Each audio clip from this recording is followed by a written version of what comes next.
right, guys, welcome back to the VanNoisSeur Podcast. This is episode 12 here at the VanNoisSeur Podcast. We are all about van life, overlanding, and basically the culture of Class Bs. We're all about that here. My guest today joining me live. We always do this when we do it on Thursdays at 2 p.m. Eastern. My guest joining us live today is Mark Howlett, COO of Truman, North America. Mark, welcome to the show. Thanks for having me, Hank. Oh, thanks for coming on, man. I really appreciate it. It's always fun to have a chief operating officer on here. You know, I'm going to try to be on my best behavior, not make too much trouble. You know, I don't bite, Hank. It's okay. Okay, cool. Yeah, we were talking in the background. This is our first time, actually, I think, having any kind of conversation. I'm not even sure if we've met before. You'd be a hard guy to miss, and I don't think, and I'd be a hard guy to miss as well. Yeah. We probably haven't crossed paths yet. No, but I have met quite a few folks over at Truma, and you know, Lola and I are fans. We have, I think your new slogan is Truma on board, right? Well, we use that. The hashtag that you'll see Denise using more is probably the Simply Better hashtag. Oh, okay. To reinforce kind of the differentiation that we have in the market and being simply better at all areas of the business. Okay, cool. There you go. So Lola and I, we have a Coachman Beyond, and there is Truma on board. Yes, indeed. And we've just upgraded to the Truma Aventi. Is it Aventi? I think Aventa. So. Aventa. There you go. And it's awesome. It's awesome, by the way. So there you go. And Lola says hi, by the way. Lola's out there in the chat. Anyone else that wants a shout out, wants to say hi, this is your opportunity to do it. Here's what I'm going to do. I'm going to start off by letting you introduce yourself to the folks out there. We have a predominantly, Class B van audience, but I think there's other folks that are either interested in RVing, etc., and Truma plays a big part in that. So go ahead and tell the folks who you are, how you came to be working with Truma. Okay. So thanks for the introduction. Thanks for having me on your show, Hank. I've been currently the Chief Operating Officer with Truman North America. I've been with the organization since 2013. We founded the North American operations in Elkhart, Indiana in 2013, and I've been with the team since then. We just celebrated our 10-year anniversary. We had some events in Elkhart during the open house. Oh, yeah.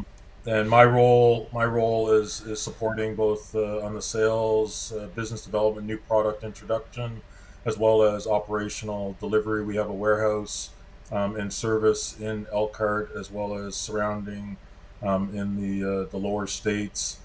That's me. That's this is the thumbnail I created here. There is Photoshop going on, Mark. There's a little bit of Photoshop, yeah. Yeah, a little bit of Photoshop. Is this so we're just off County Road 6, just down Okay. the road from the museum and the RV Hall of Fame. So quite easy to find in Elkhart.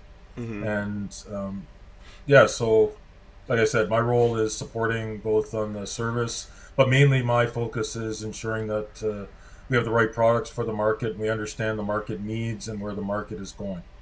Okay, all right, very good. And just, in this conversation, I think we'll go through the different products that you guys offer as well. But I know Lola wanted to go through a little bit of the history. Okay. I believe that Truma is a German company. You want to give us the history? Yeah, so long history of the company. It was founded in 1949. Very interesting tie back to the United States when we came to market. The founder, Philip Price, in post-World War II, he was a teacher, and he was teaching English. At the time, Germany was occupied by Allied forces, and speaking English was important. But the infrastructure in Munich was heavily devastated from the war. And as they were rebuilding the infrastructure, power outages were constant, and Philip Price actually had some old gas propane lanterns in his garage that he fixed up and started running in his house. So he was actually able to teach into the evenings, and that spawned kind of the entrepreneurial spirit of the business. And he actually started a business, and he benefited from the Marshall Plan. The Marshall Plan was instituted in post World War II Germany to help rebuild the country, and it was heavily pushed by Harry S. Truman. So the name Truma actually comes as a shortened version of Truman, Okay. and we actually have a letter signed by Harry S. Truman where Philip Christ actually sent it to the president at the time and asked to use the name. And the president actually signed back and said, yes, I would be honored that you use the name. And we still have a copy of that letter. The original, I've been told, is in a safe somewhere. But we actually have a copy of that in our museum, and we also now have a copy of it in Elkhart. So if people are in the Elkhart area and they want to see some of the products and meet some of our team, they're welcome to come into the office. So a lot of very interesting to tie back after several years, the tie back between the United States and Germany and Truma. Oh, okay, awesome. Yeah, I see some folks are coming in. By the way, I know we had a little bit of a mix-up with the link that we shared, so it just wasn't working. So we had to create another link. But I see Travel Dreamer out there as well. And Lola says it's interesting the tie into Truma and Truman. That's very cool. If you, as you guys are coming in here, hit the thumbs ups. That's the best way. I'll probably ask Lola if she's out there to get rid of the other link once we get this going. So there's only one place once people come to StrangerPalooza to see all of this. So it goes back. What was the first thing that you guys that what was the first product that actually went out there? Yeah, so after gas lanterns, and what's interesting is if you still open up a catalog in Germany, you can still buy the gas lanterns. Oh. And they're not being installed today, but they are, up until the 80s, those gas lanterns were still being installed in caravans, trailers in the European market. Oh wow. In the early 60s, there was a kind of evolution of wanting to use the vehicles longer into the season and even into the winter season. And Philip Price actually invented one of the first caravanning heaters running on propane, which actually allowed people to extend the use of the season and be able to take their vehicles up into the mountains and go skiing in the Alps.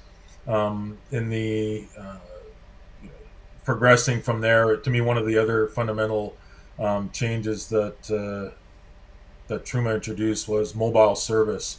And to this day, we have mobile service in North America, but in Europe, we still have in Germany 23 mobile service techs who will come directly to your house to work on Truma products and fix them and make sure that they're running properly. Oh cool. So there's a couple of pivotal points in companies' histories, and I think I always look back that service and being able to support customers was kind of fundamental to that change in philosophy and thinking and putting the customer first, and really changed the mindset in Europe. So we now produce heating systems, we produce air conditioning systems, we produce hot water heaters. We also have in Europe, we in other regions outside of North America, we do supply gas regulators for propane systems and maneuvering systems for caravans, which allows the user to move their trailer independent with a remote control. So to get into tight spots or to park it Uh-huh. into your garage or alongside of the house where it's hard to maneuver with the vehicle, you can unhitch it, and we have a motor system which actually activates against the wheels and allows maneuvering of the trailer um, into a spot with pinpoint accuracy. Oh, that sounds pretty interesting. How come that's not here? The story is always for the North Americans. If you can't drive a truck, you probably shouldn't be hauling a trailer. Mm-hmm. The spaces are a little bit more open. Mm-hmm. We've explored bringing the product. We're constantly looking to see if there's some need for it. It's just again adoption through through end users and getting OEMs to kind of commit to installing new things. Okay, what's the philosophy over there? That's like a question that's forefront of my mind of asking, someone like the COO. What is the philosophy in terms of developing products? Like I said, in our van, we've got the heater that you spoke about, works on propane. I love it. And I always get questions from people, though, doing this. They want electric only everything. I think propane is actually pretty good and very efficient. But those trying to put these two things together, how do you guys look at what you actually develop as products? How do you base that? Yeah, I think in the European market, the use of propane and being able to have a tank on a trailer Mm-hmm. is standard, right? So Mm-hmm. we grew up with propane. It is kind of in our DNA to supply equipment that runs on propane. To your comment, the efficiency of a tank of propane Mm-hmm. is there's a lot of energy that is stored when you convert that energy in a very efficient fashion Mm-hmm. to heat hot water, to heat a space. It is a very effective and very clean burning fuel source. Mm-hmm. Electrification, your system has an electric heating element in it as well. Mm-hmm. The amount of the constraint with electricity, and as you asked the question of where do we see technology going and how do we kind of look at technology. Obviously, the adaptation of lithium batteries into vehicles, having all electric vehicles, vans, Mm-hmm. small vans. Winnebago has a Class A that is all electric today. So there is a movement in that direction. Mm-hmm. The amount of energy that you need to heat up to have the same uh, energy supply as propane is hard to you it takes up most of the van to do that, right? So we have to be more Mm-hmm. efficient at it. And I mean, our philosophy is bringing a product that makes sense, and not just throwing things out there. So it has to work. We want to make sure that we bring the appropriate products. And as I talked about service as well, we have to be able to service it, right? So Mm-hmm. building up a network and understanding a little bit where the technology is going. We talked earlier off camera, about the 12 volt technologies versus 48 volt versus 24 volt versus 350 volt. There's still some evolution of It's far from technology. settled. It's far from settled. Yeah. Yeah, so Yeah. that's a constantly changing. Mm-hmm. In my opinion, from a product development side, that is still kind of on the bleeding edge of technology, where the adaptation of lithium batteries has really come and even moved from the motorized side into trailers now, right? Where it is Mm-hmm. very standard to find lithium battery systems on a trailer. Mm-hmm. So being ready at the right time, I think, is important. Making sure that the market is ready, and having the right solutions, I think, are all part of our mindset when it comes to developing products and understanding what the needs are. Right. So I think you're probably, Hank, you and your followers are probably on that kind of leading innovation edge, wanting new technology. Um, you know, you want to I be able find to it to talk be to. 50-50. Like I'm always looking for new stuff, but I could tell you half the folks out there don't want anything new. They want like Right. the tried and true stuff.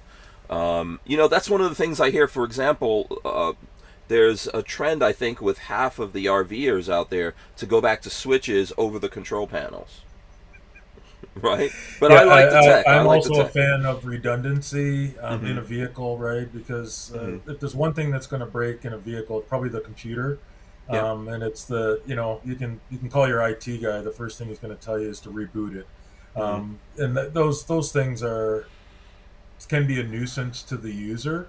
Mm-hmm. And we, again, from our philosophy, our goal is that when you're out camping, you shouldn't have to worry about if the air conditioner is going to work, whether you have hot water, whether I have heat, right? Mm-hmm. We Yeah. want you to be focused on enjoying what you're doing, and when you press that button, it should work. Right. So we spend a lot of time even with integrators to make sure that our equipment can be integrated successfully, but we always require that our control panel is in the vehicle, Mm-hmm. and that gives you some level of redundancy if there ever is a problem with the unit. You don't have to worry about the computer system in the background Mm-hmm. being the weak link in the system, and you can always refer back to our system directly where we're connected direct to our unit. Yeah, I think when you first get a van or whatever RV you get into, it's kind of overwhelming because they're all these different systems incorporated into it, right? It's you've got so when we got ours, we had a different AC in here. We had stuff from Truma. We have, there's a refrigerator. I'm looking at it. I'm in my van right now. There's just all these different systems, and it's kind of overwhelming. But I've found that one, I like technology personally because it's easy to use. So for example, I don't know that we could do this with an app with the heater, but if you can control your AC from outside of the van, you can cool your van down before you get into it. Or if you're not in it but your pet is in there, you can keep track of that, right? Now, it is awesome though when you get into trouble and something is not working right, or you're not exactly sure how it works, to be able to flip that switch and force it to do what you want it to do. So I think there needs to be a balance with that. I think the folks out there need to probably work harder on teaching people when they get their vans how to use it, but then also those different systems. So for example, if I'm looking at something from Truma, let's say, and I don't understand it, there should be some easy way for me. No matter how messed up they are or how old school, everyone's got one of these phones. I should just be able to go there, see a QR code or something, and go to instructions on how to use it. I find the Truma stuff to be easy, but I've put 55,000 miles on here. If we rewind a little bit, there probably was a learning curve, I would say, to figuring out how to use it. So, do you No, face there's these kind of questions? definitely there is. Mm-hmm. We talked about what shows we attend, and our Mm-hmm. goal when we attend shows is not to sell things. It's there to support the customers, to support the manufacturers, to support the dealers who are selling Mm-hmm. things, and give that little that training that you need to make your trip a little bit easier, right? So, Yeah. a few pointers on how to operate the control panel, and I'll put it out to your watchers as well that if they ever do have a concern or an issue, our team is available to call our toll free number, or you can send us an email, and we're here to support them as well, answering any questions they have. I can understand how frustrating it is. Sometimes it's like getting into newer cars, or like you said, buying that new phone. It's not always intuitive immediately if Mm-hmm. it's new technology for you. And there's a lot of new people coming into the market, coming into the industry. We want to continue to not make it difficult for new entry into the market. And when people get frustrated, they tend to want to leave. So our goal is to ensure that they stay and we grow the RV industry in general. Yeah, and I would just say to people, I know as from the point of view of a YouTuber, it's probably boring and not the best idea to make a video just on how you get your van heated up or how you heat up your hot water before you take a shower and stuff like that. But I'll be willing to do it if folks out there tell me, "Hey, this is something that we come across, this is an issue for us and we want something to do it." Even if we just make a quick video, put it up there and it helps out. And, I think from my interaction with your folks, they're always looking for those kind of opportunities for us to make those kinds of videos. So ask me, and I'll figure out a way to get it done. Just to And we'll go ahead. support you, Hank. Absolutely, thank you. I appreciate that. Lola has a question here that I will go to. She says, "So with propane being so efficient, what is the myth slash stigma against it on the consumer side? Is it a lack of understanding, misconceptions?" If you flip to Facebook, you always see these pictures of RVs on the side of a road where a fridge has caught fire. So there's Mm-hmm. always, I think there is a little stigma from some people. Mm-hmm. Fuels like natural gas and propane are very similar, and they are burned very effectively. My stove in my house is a natural gas stove. Um, the technology is very safe when it comes to using it. I think the one of the downsides that people encounter with propane in particular is that the availability of getting tanks filled. Okay.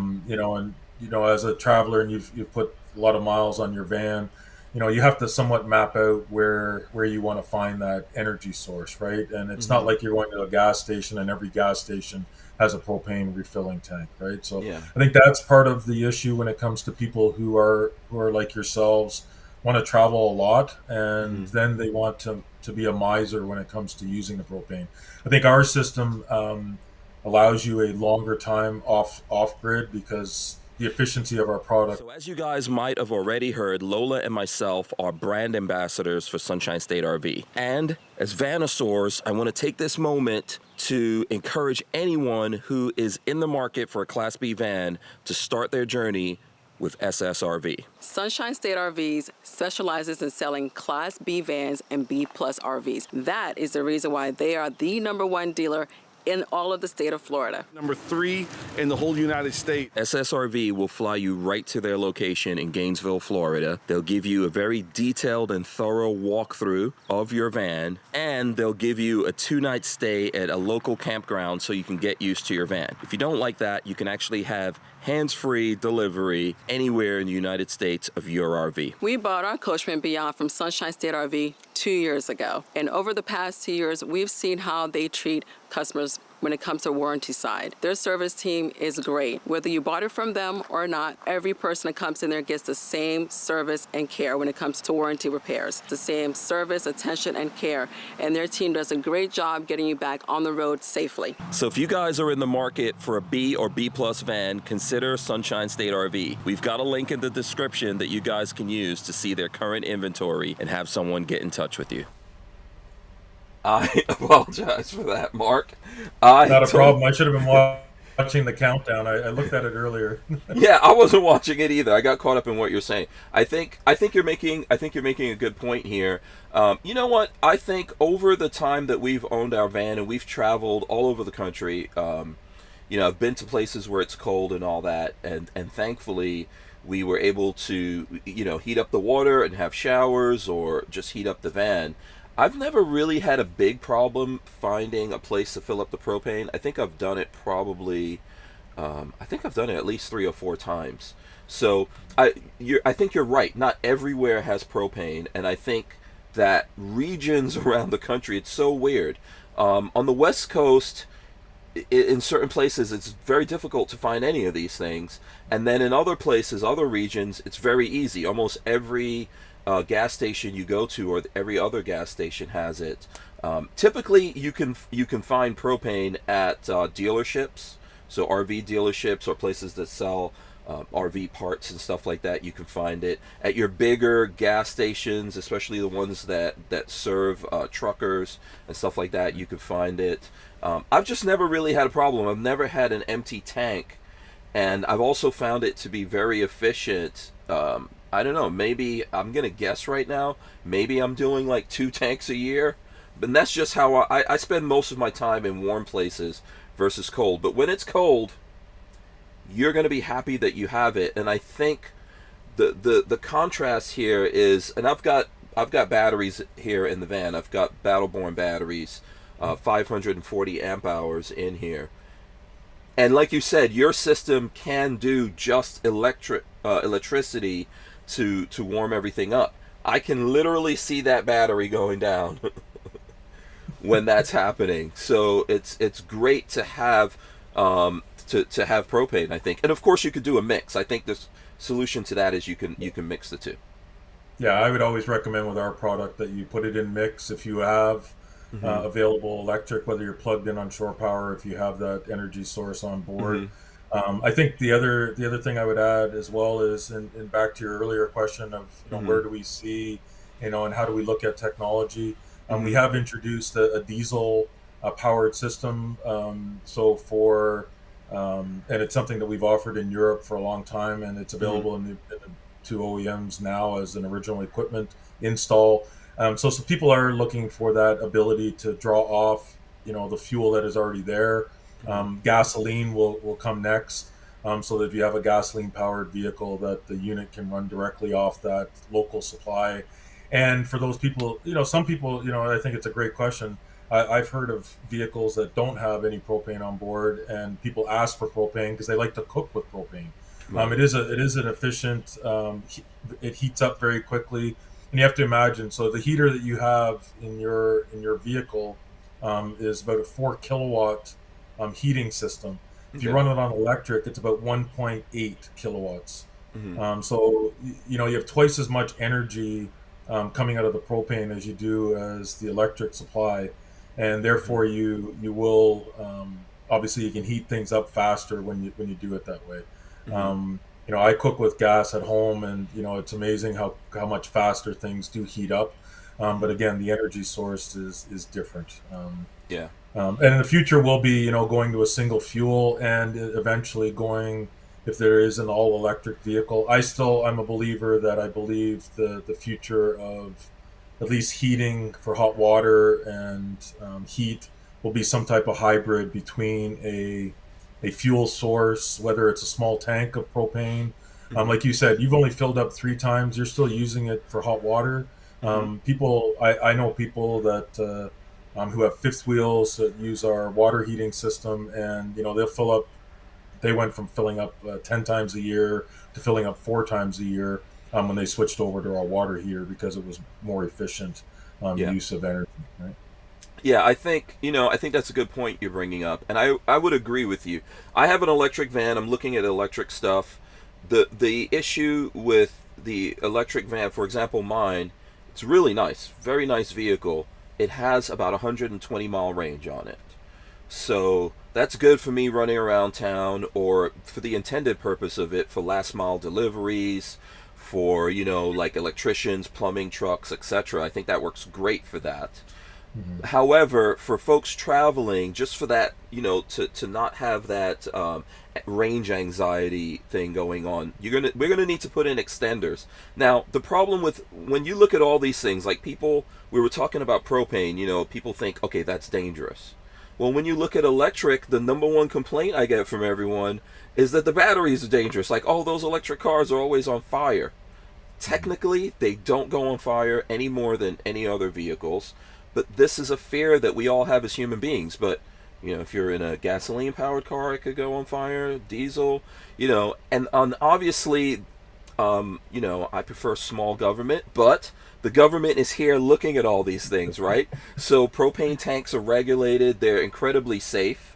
Very difficult to actually puncture a propane tank, right? Based on the size and all that kind of stuff. There's a whole bunch of different rules and laws with all of these things that are out there, but ultimately we have to take risks. If you want energy, there's some kind of risk. So that's kind of a long way for me to say that if we're going to actually use electric vans, probably you're going to need propane or something as a range extender, right? At least propane is clean, or it's cleaner, let's say, than diesel or than gas. So it's at least 50% cleaner from what I've looked at, right? So that's a decent range extender, right? And another reason to use propane if you have it. Yeah, I mean, at least for your house side of the vehicle, right? So Hmm. again, I don't, you know, you talked about the last mile delivery. Most electric vehicles that exist today, you know, their range is under 200 miles, and Hmm. therefore you don't want to be using that energy to run your air conditioner or run your heating system or your hot water system because it's taking away from your range. Hmm. So having some mixture of those capabilities in the future, I think, is where technology will land first, Hmm. but there's always evolution of battery technology and the Hmm. ability to make it more compact and make it safer. And I would just add, even on the safety side, Hank, you know, to your listeners, it's um, you are driving around in a house. Your Right. house requires some level of maintenance. Hmm. You know, we try to make our product as maintenance free as possible, and propane burns very clean.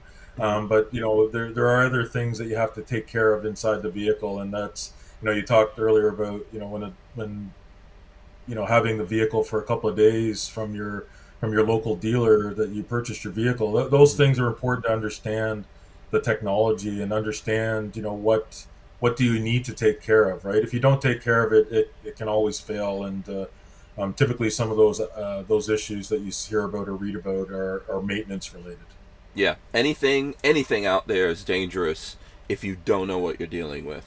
So you really need to take the time. And I think expense is going to be the big thing here. To put that 540 amp hours worth of battery in my van is a minimum another, I would say, $10,000-$12,000. Right? And typically on vans, we're looking at anything from 10 to 20,000. People are trying to find ways of making that cheaper. It's just really not going to be easy to do it. So, I hope that we have sense when we develop this stuff and think about the costs, because that is a huge part of this. And I know already, like Class B vans, for example, are very expensive, but we don't want to make them more. People complain to me when I do a video on a van, it's $200,000, and I think that's expensive. I mean, Right. we're talking.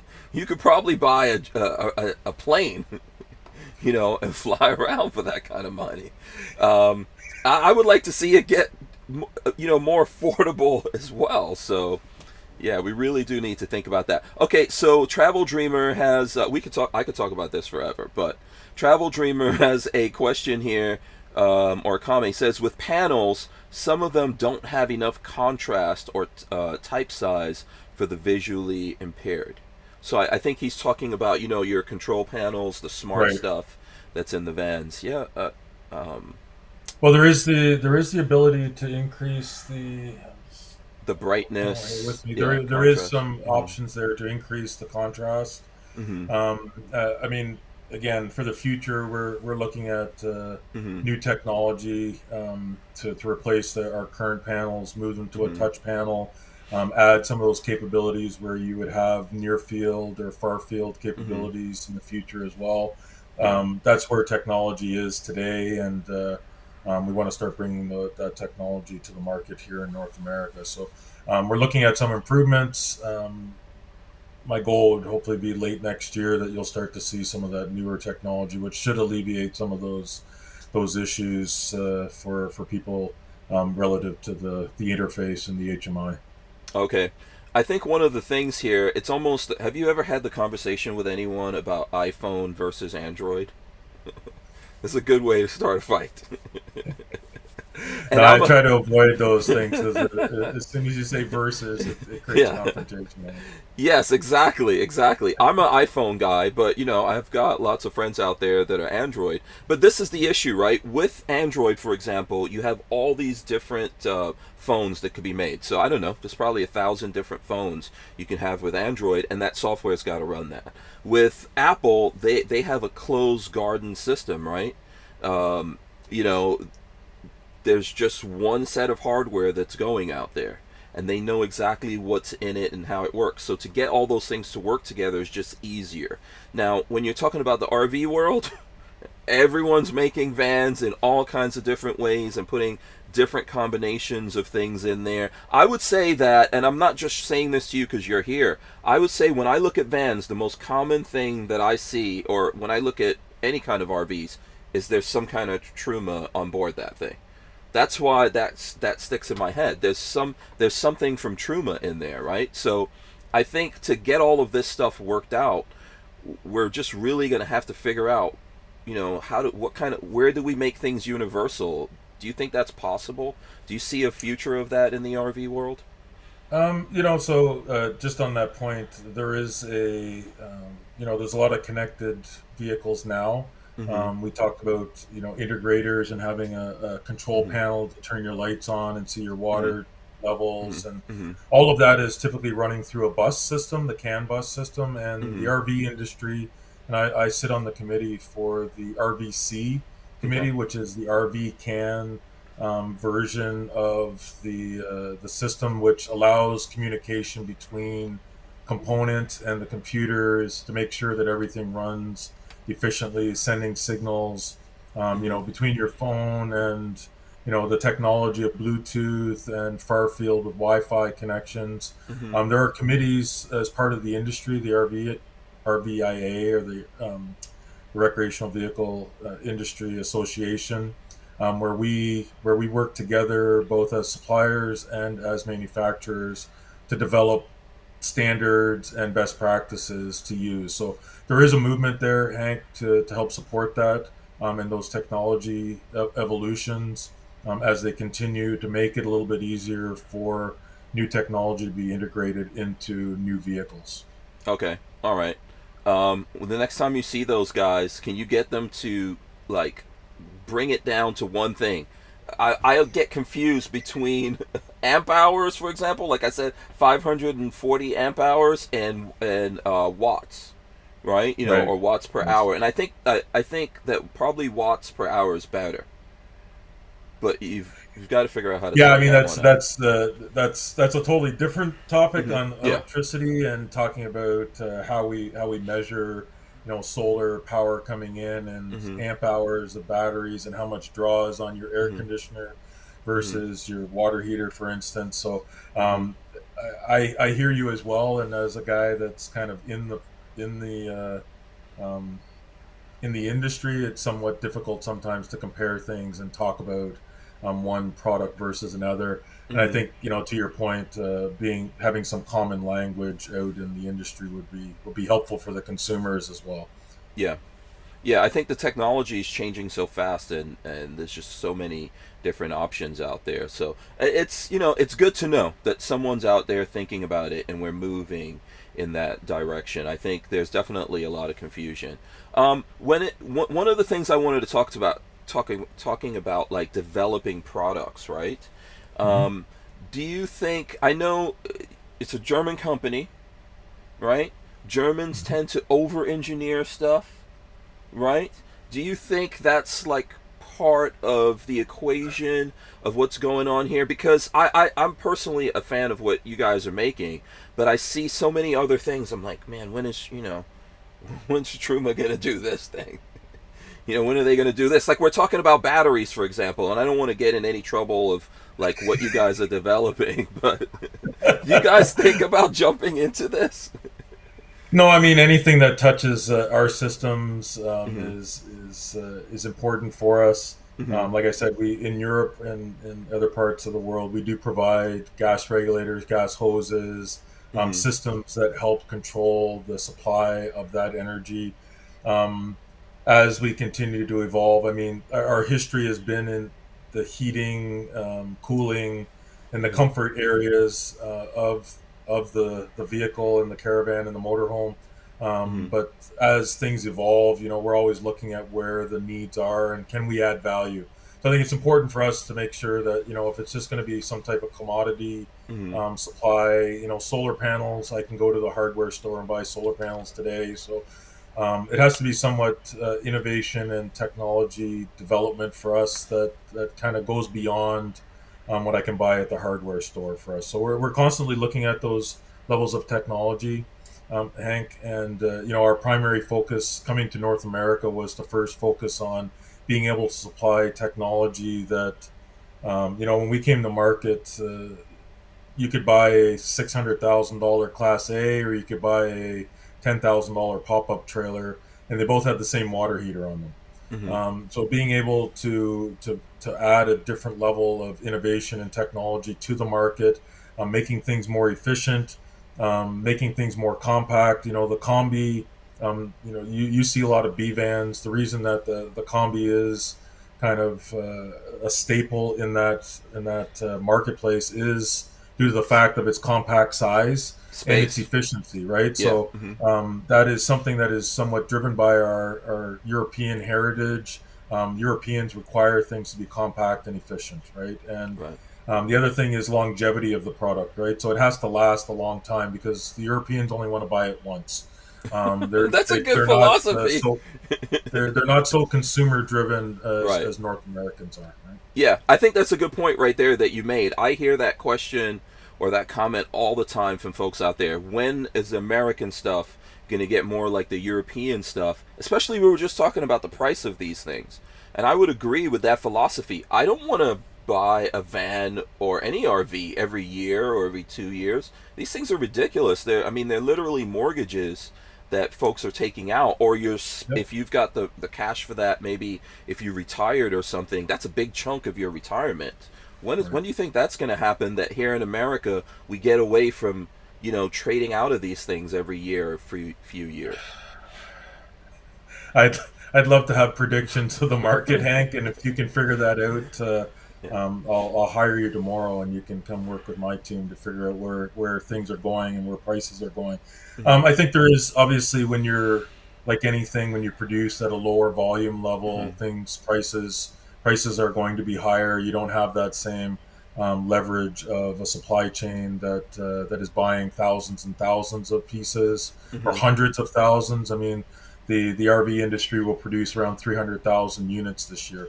Mhm. The majority of those will be travel trailers, right? So Mhm. motorized vehicles make up a very small portion of the overall industry in North America, and therefore the van that you're sitting in, the RV industry buys very few of them, right? Mhm. So their buying power is somewhat limited with Dodge and with Mercedes and with Ford when it comes to buying those vehicles. Yeah. As there's more adaptation, the B van market is the fastest growing segment in the industry. It's great to see it. It's been great for us to ride along with that. And as more and more people, and you mentioned it as well, they use them as daily drivers. And our goal and my philosophy is always, if you can extend the use of that vehicle and that investment that you've made and use it all year round, not just traveling to Florida, but go to Colorado and go skiing. That Mhm. heating system that you have will heat up that vehicle and allow you to stay in that vehicle comfortably and ski in, ski out of your house, right? Mhm. So maximizing that investment that you made, I think, is important as well. We've got 20 seconds to your next Yeah. segment, Hank. We I'll learned our jump in. lesson. We learned our lesson. I would just say this in the couple of seconds that we have left. I I don't know exactly when it's going to happen, but I think America is moving in that direction. I think that's why Class B vans are moving up. For lots of different reasons, people are seeing that it makes sense to buy like that. Lola and I are now official brand ambassadors for Coachman Class B. So I wanted to take a moment to tell you guys why we, as VanNoisSeurs, like it says on our t-shirt, are very excited about our partnership with Coachman Class B. First off, Coachman RVs has been a leader to the great outdoors since 1964. So next is the fact that Coachman really cares about you as an owner, whether you bought new or used. After you buy your van, they really take care of you. With Coachman Class B, you have all the options. Coachman builds on all three van platforms. On the Mercedes Sprinter is the Coachman Galleria. The Ford Transit is the Coachman Beyond. And Ram ProMaster is the Coachman Nova. Lastly, best value for money. We've had our van for 2 years, and Coachman builds to the highest standards of quality and craftsmanship. You can't go wrong with a Coachman Class B. So if you're interested, check out the link in our description and find the Coachman van that's best for you.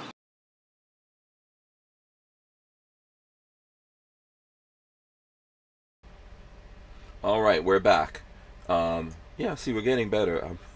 We're getting better at this. Yeah, I really do think though that we're starting to move in kind of that European direction. Not just these things wanting to be smaller, more efficient. I think people are coming down a lot from Class A's and fifth wheels and all of that because gas prices are staying really high. There's we've got inflation, all kinds of different things are going on. So we're probably now starting to move in the direction of the rest of the world. And as electrification becomes a thing, one of the benefits of electrification is that they should last longer. Believe it or not, that's the benefit of having an electric car, let's say. You've got less moving parts, less things that are going to deteriorate, and it should last longer. But I think that goes for everything. If we bought things and didn't change them all the time, it would be better. If you care about the planet, I think that's something that's going to affect the planet. We shouldn't just be trading out of things all the time. They should last longer. So that's my little. But that goes back to your earlier comment and Mm-hmm. question with regards to why do we design things the way we do? Mm-hmm. Does it add some additional cost in the upfront? It's an upfront investment. The Truma Combi as a technology, the heating system, the two-in-one heating system that you have in your vehicle, that technology has been evolved over the last 20 years. Mm-hmm. We spend a lot of time refining and improving the technology to the point where it's hard to make something better, and that's also part of our philosophy is that it's supposed to last. It'll hopefully it lasts longer than the van does. Yeah. And I don't want you just driving around with the heater later on, but that will outlast some of the other equipment that you have in that vehicle. And our goal, again, whether it's over-engineered or not, it's engineered for the lifetime of the vehicle. Whether you keep that for 10, 15 years, that product will operate flawlessly for that time. Yeah, that's like your cooler. Your cooler is built like a tank. I mean, it's amazing. Kudos to you guys. I have the bigger version. I'm going to get a smaller version as well. That thing is built so tough. I mean, you could sit on it, jump on it, knock it around. I love that. So that product, so the history of that product, it was actually designed by a German who was living in Australia. Okay. Where probably the harshest conditions that you can have in as far as heat and dust and things that'll kill you. Yeah, I'm showing the Truma. I'm showing it right now. There's different sizes of these. That product has been made for the outback of Australia, and okay. We do offer it in 8 different sizes, dual zones. You can use it as a refrigerator or as a freezer. And it is the same technology as the refrigerator in your house. So fairly silent, high efficient compressor system in there. And you talked about being able to stand on it or jump up and down. It actually, the cover itself actually has a steel reinforced plate in it, which allows us to leave it out in the sun, so it stops the cover from warping, because well, you don't want it to warp. If you close it, then it doesn't create a seal, and then it's inefficient in its cooling process. So there is, you use that word over-engineering. I think there's engineering with purpose, and there's always a reason behind the engineering that goes into things. People don't always see it, there's always, it costs more, but as you mentioned, if you paid a little bit more and it lasted longer, that I didn't have to throw it out every 2 years, I think most people would logically make that investment into those products that last a little bit longer. Absolutely. If I could have broken it, I would have already. And and by the way, my cooler did come from Truma. We do have a relationship with them, so I'm testing these things. I'm telling you, if I could have broken it. So one of the things that lid can actually flip over. You can open it on any side. And I thought in the beginning, I was like, oh, I'm going to break this trying to do this. I couldn't do it. It's just really tough. I'm impressed by it. And I think that makes it, useful for so many things. And in this world, right, things are expensive. So when we buy things, doing what I'm doing on YouTube, obviously people send things to me, but I buy things, right, as well. They tend to be expensive. If you buy something that's expensive, you want to be able to use it in multiple different ways. I think I was telling you before we started here, I use that cooler in the house here in Florida because, you can go out of power, and I can actually hook up a battery to that thing and still run it. So if a hurricane or something else comes through and we lose power, I can hook up a battery to that and not lose frozen things and all that, and then still have cool stuff to drink while it's hot in the house. Yeah, or you throw it in the back of your vehicle and plug it in. It plugs into a cigarette lighter, so on the road, take it to your kid's soccer game. There's 1,000 uses for that type of system. Thanksgiving's coming up, when you want to store that extra ham and turkey or roast beef that you're making, and have more people coming over to the house. It gives you an expansion of your refrigerator as well. And for me, I think from a technology side, and using it in a recreational vehicle is kind of interesting, because especially in an RV, in a small B van where you have a limited amount of space, being able to extend that. And I talked earlier about ROI. You can use it while you're traveling. You can take it out and you can put it in the house. You can put it on your patio and have. You can use it when you're shopping, for example, if you're going to be out use it shopping. When you're shopping in the back of your car. Yes. Yeah. There's a lot of, and you want that, right? I think you want to be able to. If you're going to spend the money on this thing, I think it's worth the money. If you're going to spend the money on it, you want to be able to use this in multiple things. I think that's the reason why I'm trying to encourage you guys to make more stuff that I need. right? Get into making We'll some talk batteries. offline and Yeah. get your list, Hank. Yeah, make some portable AC units. Portable AC units. Yeah. But really and truly, I think that's the thing here, right? When you look at things, when I'm looking at things, I'm like, okay, I can have this and use it in multiple ways. I could use it in my van. I could use it in the house. I could use it when we're traveling here in Florida, for example, just a short distance or a long distance. So, yeah. Let me see here. Lola says along this line. Lola says, Truman makes some great products. I love the cooler and the Aventa AC. I think the AC can be installed aftermarket. Are there specific places that folks can go to do this upgrade? And pretty much everything you guys are doing, it's not just for the big builders, right? Because I see people using Truma stuff in their own personal DIY builds that they're doing. Probably.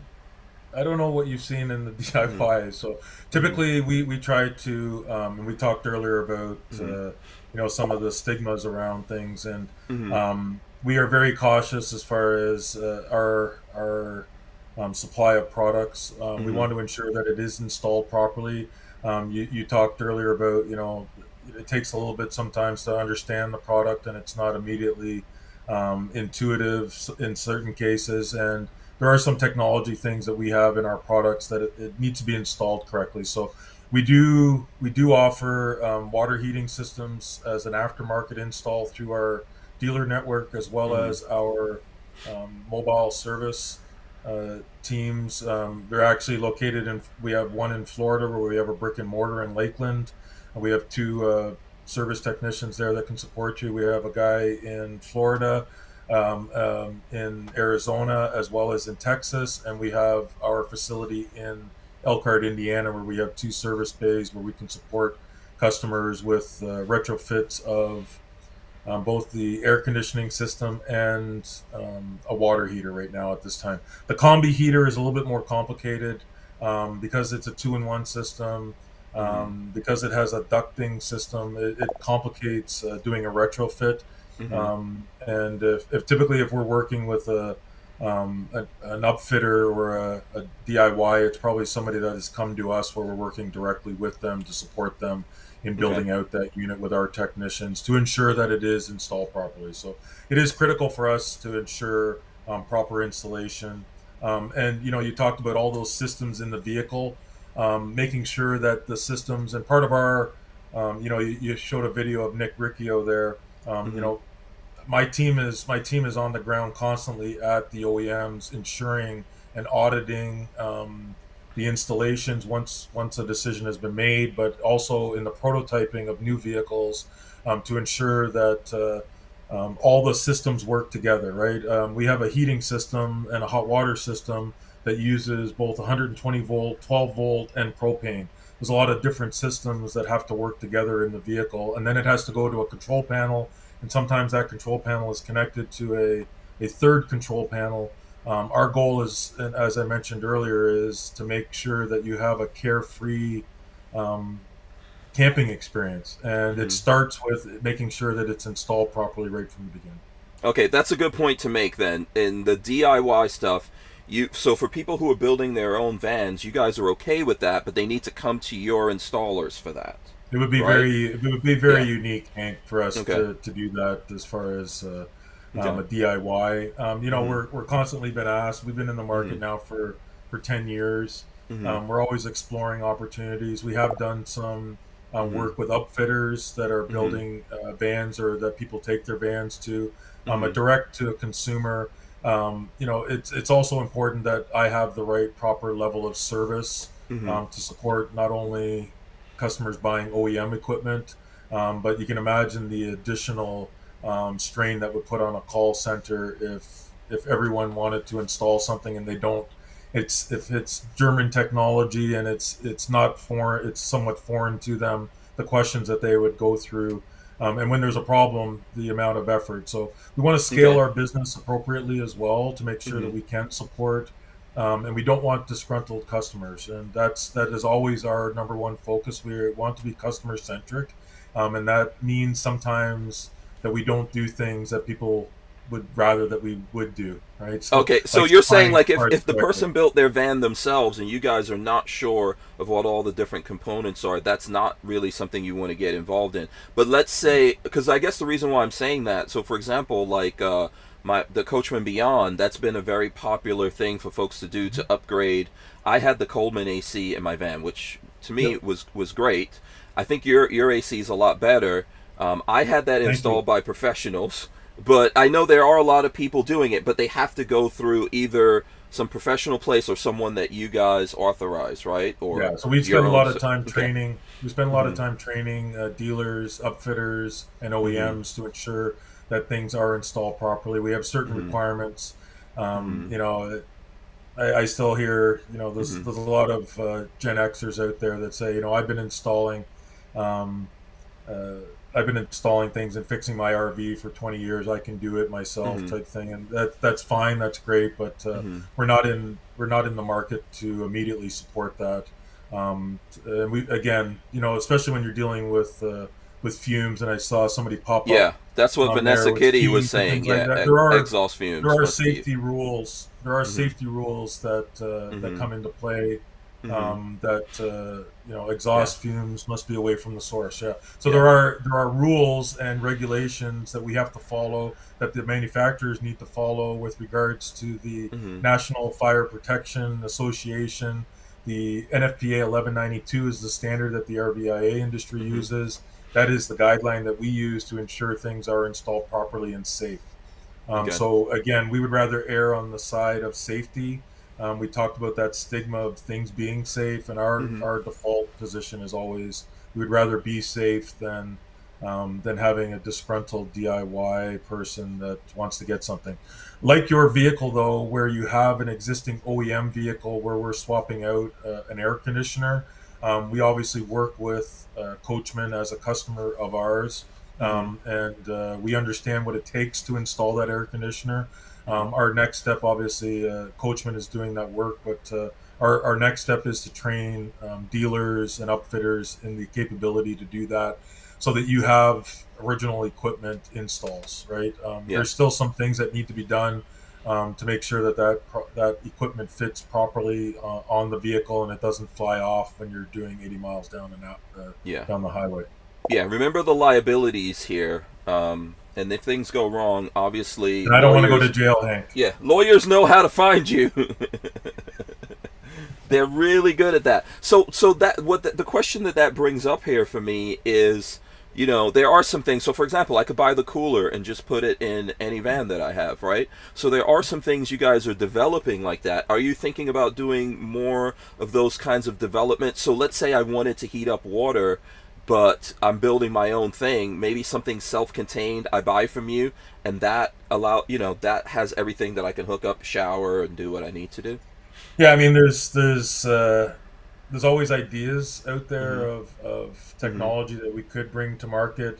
Mhm. Um, you know, we're still in the business of Mhm. selling things as well, so it has to have some level Mhm. of viability for us. Mhm. And that's kind of, you know, I talked earlier about the pricing level. The Mhm. price to do, you know, to build 100 of something is a lot higher than to build thousands of something. So it's Right. always part of looking at, you know, what can be done, what makes sense, what is the market asking for, and Mhm. can we support the market, or do we wait kind of until there's a market shift, like the electrification now of vehicles, where we see that there's a shift in technology. It's Mhm. becoming more mainstream, and we need to be able to support that on a day-to-day basis. Okay, I'll make a list for you and send it to you. I need portable hot water, so I could put when my Cybertruck comes in. Man, I got what? How am I gonna survive? You know, how am I gonna go from my van where I can have a hot shower in the Cybertruck? I need to have a hot shower. Mark, come on. I don't know where you're standing up in your Cybertruck, but There's the bed. I think there's gonna be some bed camper things that people are gonna do. is there? I Okay. yeah. There's I'll still waiting for that truck to come. How many years late is it now? it's kind of late. It's several years, several years. Several years. Okay. I think November 30th they are gonna start releasing them. Which did they say which year though? This year actually. This year. Okay. Yeah, that was in their. Oh, you're funny. Yes, I know. It's been a long wait. It's been a long wait. The prices have I'll also. have a portable water heater for you November 30th as well. Oh, okay. I just won't All say right. which year. Oh, okay. Yeah, don't do the Elon Musk thing. And say, yeah, we'll have it. We'll have it this year, sure. He likes taking people's deposits, I think. Right, there you go. Yeah, well, they got a lot of deposits for that Cybertruck. I know they got mine. They definitely have mine. I think they have somewhere between $1 million and $2 million. Okay. Yeah, so just Well, just he's got a fun SpaceX and Twitter. So right. Well, this is how it goes, man. We have to get to Mars, I guess. I'll be happy to just get around America, to be honest. Okay. I look forward to your list and working with our engineering team, Hank, to get through those ideas. Absolutely, they're gonna put me on block. Add how much you want to pay for each one of those ideas next time. Okay. Oh, okay. I know you don't want to pay that much. Right. Yeah, that's what I was gonna say. If I can put how much I want to pay, it's gonna be a low number. Vanessa, just to get to Vanessa Kitty's comment, she said propane is fine. Certain forces in this world do not want us using gas, etc., any longer, but they're not worried on heating and cooking. I think, that's one of those things that fossil fuels. I can tell Vanessa I'm not getting rid of my fossil fuel car either. So. Right. I've got several cars, and I won't do it either. When gas prices get tough, I drive the van everywhere. Right. So there you go. Lola also has a Model X from Tesla as well, which is pretty good. And then Truma, this is your people. They said, send us your list, Hank. We love a new challenge. You don't really want me sending you lists. It's gonna get. You're going to have to give me a dedicated email for that. Okay. Yeah, and Vanessa Kitty also says, I'm building up a portable toilet and a privacy shelter to use it. There you go. You guys going to get into toilets? I think you should make every component. Every single component. Every single component? I don't. Toilets are. That's a messy job, Hank. I don't. Okay. Toilets. I'm sorry. Anytime anybody mentions toilets, I'm 100%. No. I will not touch a toilet. If anyone could build a perfect toilet, it will be the Germans. Yeah. We'll let somebody else deal with that one. Okay. I would assume you guys can have the first portable bidet toilet. There you go. I'll add it to your list. Yeah, there you go. There's a really good November 30th. There's a really good South Park episode on bidets everyone should look up.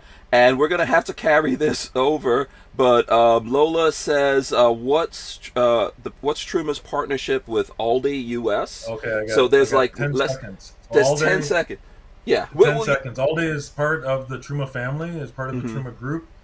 They produce heating hot water systems that use hydronic, so they use a glycol system. And we support it in North America, both on the service and sales side. Oh, okay. So that's something. And how long has this relationship been going? Is it a few years? Very recent? Actually, the family purchased Alde in the 80s. Mm-hmm. That company has been around since the almost the same amount of time as Truma, so 74 years. So it's an old company, Swedish company, and very interesting technology when it comes to heating, a very natural heating solution, different than a forced air system. Oh, okay.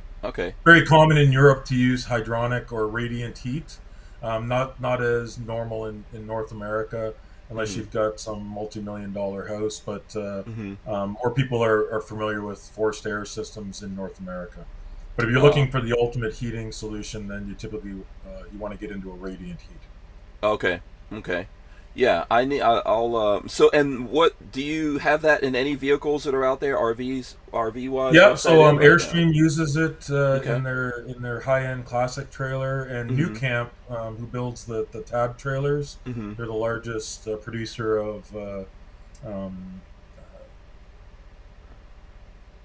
that shape?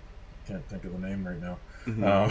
Like the is it Teardrop or Teardrop? Yeah, the largest producer of teardrop trailers in the world, and they use it exclusively on their vehicles.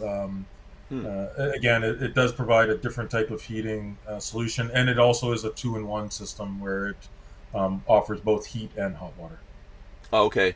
And you said so you think it would not be practical in a van, right? So we're not going to see that No, in no, vans, we've or it would installed be? them in vans, and we Oh, do okay. install them in vans. Mm-hmm. There's currently today there's no OEMs that use that technology Okay. in North America right now. Oh, okay. And then I think before we go, you guys announced a new AC. There's a bunch of different products that Truman's making that you guys can look up, but there is a new AC out as well, right? Yeah, so we just introduced the Truma Saphir, Okay. and that product is meant for an underbench or um, under cabinet Mm-hmm. install. So Mm-hmm. it gets things off the roof, lowers your center of gravity, and this product provides both heating and cooling with 120 volts. Ah, heating and cooling, and so I'm guessing it could be side vented then, since No, it's. it doesn't. It actually vents through the floor. So, Oh, like an okay. air conditioner, you need to have an air circulation around the condenser. Mm-hmm. So we actually provide the cooling for the condenser through the floor. So that's why Oh, it has to be mounted on the floor, okay. so that we can provide that energy exchange with the Mm-hmm. fans through the floor. Okay, awesome, awesome. Let me give a couple of shout outs here before we wrap up. I see my friend Joe from Shooting Gallery out there, as well as Ham Radio 2.0 is out there. Shout out to Ham Radio 2.0 and some other folks that are coming in here right now. I, I'm gonna do a follow up with you. I'll try to come out to Elkhart, do some live stuff, show people products and things like that. I think Well, will you be at the Tampa show, Hank? I definitely will be at the Tampa show. We can Yes. we can meet at the Tampa show, and we can do a review of the products there. We can Oh, talk a cool. little bit more. Our facility is in Lakeland. Mm-hmm. You can always visit Mm-hmm. Dave and Bruce in Lakeland as well, and they can provide you some more information Oh, that'll be to fun. support. Yeah. Mm-hmm. Absolutely. So, and then for folks out there, you're going to see us. Lola and I are going to SEMA show, which is next week. So we'll be out there. I may see some of the Truma folks out there as well. I know you guys don't have a booth, but there may be some There'll be folks some out people there. wandering around, but it's a pretty Yeah. big show, Hank. So It's huge. It's huge. It's huge. I'll be mostly in the overlanding section, but I cannot okay. resist going to look at the cars and stuff like that. I'm all into the cars. Crazy about that. So, uh, you guys will definitely see me out there. Okay, so you know what, Mark? For the folks who are listening to this, they want to find out more about Truma. Where do you suggest they go? Truma.net is our website in North America, and that outlines all the products that we have available. We have a toll-free number. I can send it to you, Hank. Maybe you can post it up Mm-hmm. as We'll well. put it in Um, the description. Mm-hmm. yeah, we can put it in the chat, or if somebody's watching from Truma, they can type it into the chat. If there is any questions related to the products, again, our goal is to support and educate people on that there is different technology out there, Mm-hmm. and help people make informed decisions, and change the world a little bit by having more efficient and not throwing things away. Yes, and also you guys can help me, make a real long list so I can send to the Truma guys Yeah, of start the list. yeah, I what look you would like forward. to see built. Yes. All right, so I'm gonna call it wraps here on this segment. It's been fun talking to Mark. I hope you'll come back here, and that we'll get to do more things. Big thanks to everyone who's out there that helped us out. Oh, I see Denise is in the chat as well. There you go. Denise says thank you, Mark and Hank and Lola. See you in Tampa. Absolutely. We'll see you guys. Let me know if there's any. Leave questions here in the chat here, and we'll get the folks from Truma to look at those questions. If you guys have any kind of issues or anything like that with your vans, this is a good opportunity to have these guys look at that. Thanks so much, Mark. I really appreciate it. Um, you know, that's it. We'll see you guys on the next one. Mark, you Thanks stay for the right there. invitation. Oh, thank you very much. We'll see you guys. We're out of here. Bye.